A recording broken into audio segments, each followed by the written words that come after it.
الحمد لله والصلاة والسلام على رسول الله. اليوم بغينا نهضروا على موضوع مهم بزاف في هذا الزمان اللي عايشين فيه. موضوع كيحير بزاف ديال الناس، وهو كيفاش نبقاو ثابتين على الطاعة في زمن الفتن. حيت بصراحة كل واحد فينا كيسول راسو هذا السؤال: علاش بعض الناس كيكونوا قريبين لله وكيثبتوا على الصلاة والعبادة، وناس اخرين كيبداو مزيان ولكن من بعد كيطيحوا؟ واش المشكل فينا ولا الفتن اللي كثرات في هذا الزمان؟ النبي صلى الله عليه وسلم حذرنا من هذا الشيء من قبل بزاف. قال ان غادي يجي وقت اللي فيه الفتن بحال الليل المظلم. الانسان كيصبح مؤمن ويمسي كافر، ويمسي مؤمن ويصبح كافر. يعني الفتن كتكون قوية بزاف حتى كتقلب القلوب. ودابا اذا شفنا الواقع ديالنا غادي نلقاو باللي الفتن ولات في كل بلاصة، في الهواتف، في الانترنت، في الشوارع، في التلفازة، حتى الكلام اللي كنسمعوه كل نهار. ولكن السؤال الحقيقي هو: كيفاش المسلم يقدر يحمي راسو ويثبت على الطاعة؟ أول حاجة خاصنا نفهموها هي أن الثبات نعمة كبيرة من عند الله، ماشي غير بقوة الإنسان ولا بعقله. بزاف ديال الناس كانوا صالحين ولكن منين ما طلبوش الثبات من الله تبدلوا. حتى النبي صلى الله عليه وسلم وهو خير الخلق كان كيكثر من الدعاء ويقول: اللهم يا مقلب القلوب ثبت قلبي على دينك.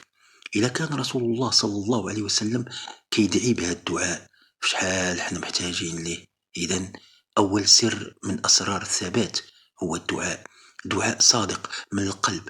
قول لله: اللهم ثبتني على طاعتك، اللهم لا تزغ قلبي بعد إذ هديتني. حيث القلوب بين يدي الله يقلبها كيف يشاء. الحاجة الثانية اللي كتعاون بزاف على الثبات هي المحافظة على الصلاة. الصلاة ماشي غير عبادة، الصلاة هي الحبل اللي كيربط العبد بربه. إلا ضاعت الصلاة غالبا كيضيع كل شيء من بعدها. كتير من الناس بدا الانحراف ديالهم نهار بداو كيضيعوا الصلاة، مرة يأخروها، مرة يخليوها، حتى كيولي القلب بعيد على الله. ولكن اللي كيحافظ على الصلاة خصوصا في وقتها كيبقى عنده نور في القلب كيحميه من بزاف ديال الفتن. الحاجة الثالثة المهمة هي القرآن. القرآن ماشي غير كتاب كيتقرأ باش ناخدو الحسنات، القرآن هو غذاء الروح.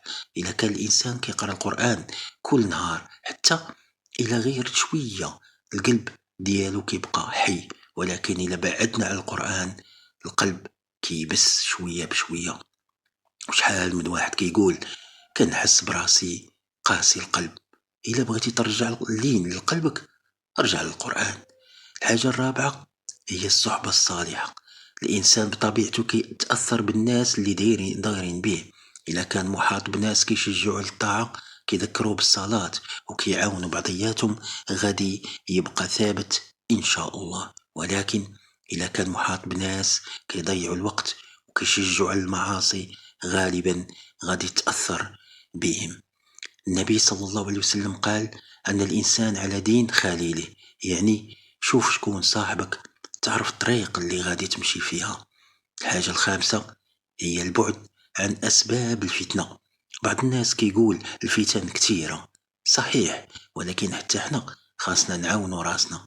مثلا إلا عارف باللي شي حاجة في الهاتف ديالك كتجرك للحرام، حاول تبعد عليها. إلا كان شي مكان كيجرك للمعصية، نقص من الذهاب ليه. المؤمن ماشي هو اللي يدخل لكل فتنة ويقول غادي نقاومها. المؤمن ذكي هو اللي كيبتعد عليها من الأصل.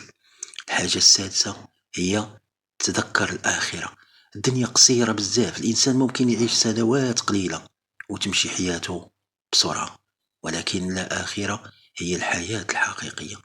إذا كان الإنسان ديما كيتذكر الموت والقبر والوقوف بين يدي الله، بزاف ديال المعاصي كتولي صغيرة في العين ديالو. وأخيرا خاصنا نعرفو باللي الطريق ديال الطاعة ماشي ديما سهلة، غادي تكون صعوبات، غادي تكون لحظات ضعف، ولكن المهم هو أن الإنسان يرجع لله كل مرة. إلا وقعتي في شي ذنب ما تيأسش، تب لله، استغفره وابدأ من جديد. الله سبحانه وتعالى كيحب العبد اللي كيرجع ليه. وفي نفس الوقت خاصنا نعرفوا باللي اللي كيصبر على الطاعة في زمن الفتن الأجر ديالو كيكون كبير بزاف. بعض العلماء قالوا العبادة في زمن الفتن بحال الهجرة للنبي صلى الله عليه وسلم، يعني الأجر عظيم.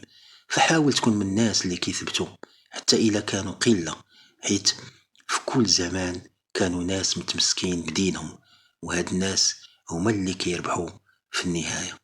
وفي الأخير نسأل الله سبحانه وتعالى أن يثبتنا وإياكم على طاعته، وأن يبعد عنا الفتن ما ظهر منها وما بطن.